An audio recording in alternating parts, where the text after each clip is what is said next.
Nyade makoni kod kocha nyakorom Gajwang mabende jopuonjre pod medo mana yudo. Mana jumane ineno kanyo ka jopuonjre e mbalariany ma Nairobi gi mbalariany mamoko nyakorom Gajwang chako donjo mbalariany e hikgi mokwongo. Achiel kuom gi antiere godo Kiki Stacy mabende nodonjo e mbalariany jumane. Samoro Kiki nyalo na nyiso experience mari nikech japuonjre man oko kacha mantiere koda gombo mar donjo e mbalariany. Deher mar ng'eyo donjo ni e mbalariany no bedo nade. Donjona mar donjo university no bedo mayot nikech first of all nayudo admission letter. Kaseyudo admission letter nonega collect documents moko kaka KCC result slip,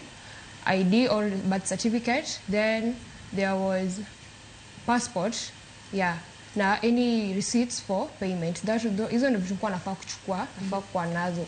Then after that there was online registration. Manobedo onego a register upload documents maker manase ase follow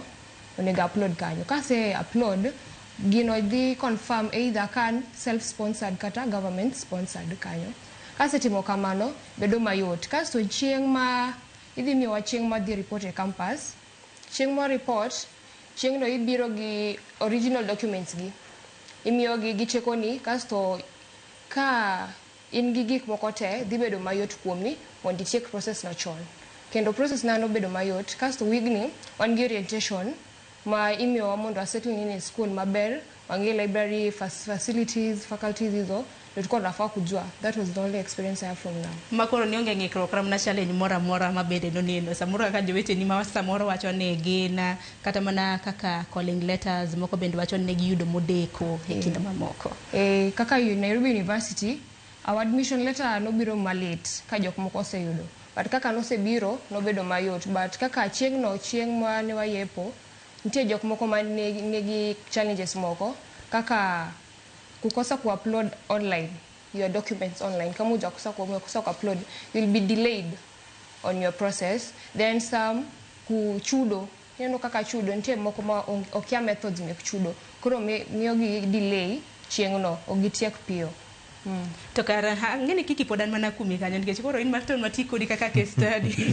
elo jopuonjre no te mar bende donjo e mbalariany tini ng'wana kata kamano Kiki ingene sani be nitiere ywak ahinya ne omenda mar donjo e mbalariany iwacho ni omenda the amount is too high to bende iwacho ni jopuonjre ma bende donjo gi sani dong winjo kanyo jatend migao CS mar education wacho kanyo ni ote na pok piny owacho rwako mag students jopuonjre duto te madonjo omiyo fee manego bende duoko chien cha poko reflect kata mana ote poko donjo lakini in mani donjo feature nade nikech ang'eni nyalo bedo ni ne hiki mokwongo feature nade help bangina bobro bedo kwa lose kidpuno mabiro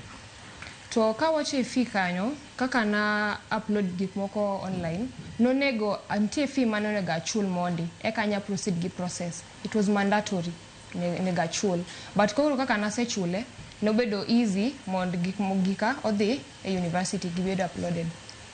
kanye dwoko makara ne jopuonjre